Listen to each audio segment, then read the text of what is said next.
حازم، يمكن كابتن حماده امام بتاع على الكره المصريه زي ما كل الناس عارفه، اكيد فرق معاك يمكن في توجيهات وانت صغير شويه، يمكن فرق معاك نفسيا ومعنويا، ان هو اكيد بيدفعك دايما لقدام.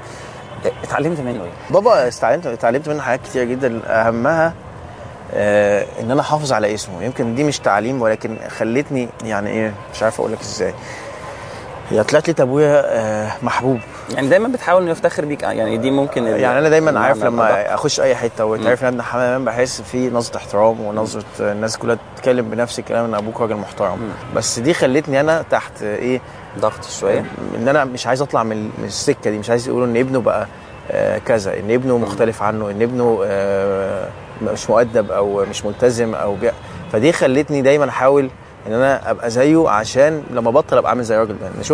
انا شفته هو مبطل، شفت بعض بطل يعني ب 10 15 سنه الناس كلها نفس المحبه يعني. فدي اثرت عليا في الكوره بشكل غير مباشر، يعني مش اتعلمتها منه ولكن خلتني دايما ان انا احاول ابقى زيه في الموضوع. حافظ على ده. في حاجات كتير كان بيقولها لي انا ساعتها وانت صغير، وبتبقى بقى انت نجم والدنيا حواليك واسعه، ويعني والناس كلها حواليك، كل واحد بتبقى اي حاجه بتعملها الناس تقول لك صح، ما حدش بيقول للنجم دايما انت غلط. الناس كلها عايزه تصاحبك وعايزه تبقى انت مبسوط بيها، فدايما بتبقى اي حاجه بتعملها حتى لو غلط ما يقولكش انت غلط يعني. فكان دايما بحس ان انا صح في حاجات، مثلا مع مسؤولين كنت في النادي او مع مدرب كان يقعد يقول لي،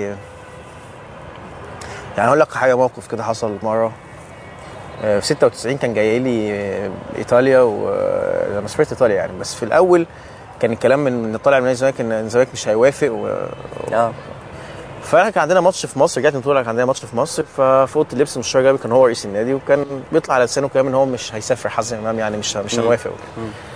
فدخل علينا بيسلم علينا في الاوضه، انا مش واخد بالي، فكنت قاعد وسلمت عليه كده وبعد الماتش يعني. والله مش يعني ما كانش قصدي، بس انا كنت تعبان مش فاكر يعني. فابويا عرف بالليل، ما كانش معايا ساعتها يعني. فجالي بقى، فجالي البيت بقى، لقيته انا مش مدي اخوانا خالص يعني، زعيق. بس هو بياخد باله دايما من الحاجات دي طبعا. حد قال له غالبا يعني، حد قال له تسلم على مستشار جابر بطريقه مش كويسه وما قامش، وانا كنت صغير، كان عندي 19 سنه مثلا ولا حاجه.